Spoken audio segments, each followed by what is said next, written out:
大家好，我是九九。今天做一款空气炸锅版鲍鱼，也就是炸鱼块。它的好处是用油少，做起来简单方便。只要处理得好，口味非常接近于油锅版。传统的鲍鱼用的是草鱼的鱼中段，如果找不到草鱼，用其他肉质厚的鱼都可以替代。我们今天用大西洋野生红鱼来替代。这种鱼在加拿大本地超市很常见。把鱼去鳞、去内脏，清洗干净，切成大概2.5公分宽的段儿。鱼尾留着它用。我今天准备了900克2磅重的鱼块。先要把鱼块腌制一下。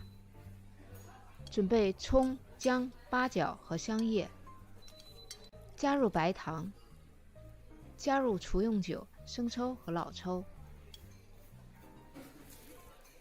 把鱼块放到腌料里抓拌腌制，至少腌制2个小时，保证入味儿。最好放冰箱腌制过夜。取出腌好的鱼块晾一下，把腌料汁倒入锅中，加入500毫升冷水。腌料汁烧开后，再用中火煮10分钟，再加入生抽、醋、糖和盐。鲍鱼好不好吃，这锅调味汁很重要。我做的调味汁是苏州口味，大家可以根据这个做法来调适合自己口味的料汁。从锅中捞出各种香料，这锅调味汁就做好了。调味汁最好是放凉以后使用。开始准备炸鱼，往鱼块中倒入2汤勺油，用手抓匀。空气炸锅滤网上铺上锡纸，在锡纸上刷上1层油，锡纸上摆上鱼块，鱼块之间要留有缝隙，也不能叠放。在鱼块表面再刷上1层油，将空气炸锅的温度设置为华氏350度，摄氏175度。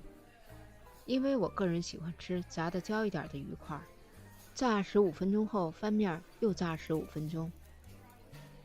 这是刚炸好的鱼块，除了表面没有1层酥壳外，跟油锅版很接近。炸好的鱼块可以马上吃，但更多的是把鱼块在料汁里浸泡了以后再吃。最好是趁热把鱼块放到凉料汁里去。虽然现在已经不用熏的工艺了，但约定俗成，鲍鱼也叫熏鱼。鲍鱼可以配米饭、配面条，也可以当零食、当小菜。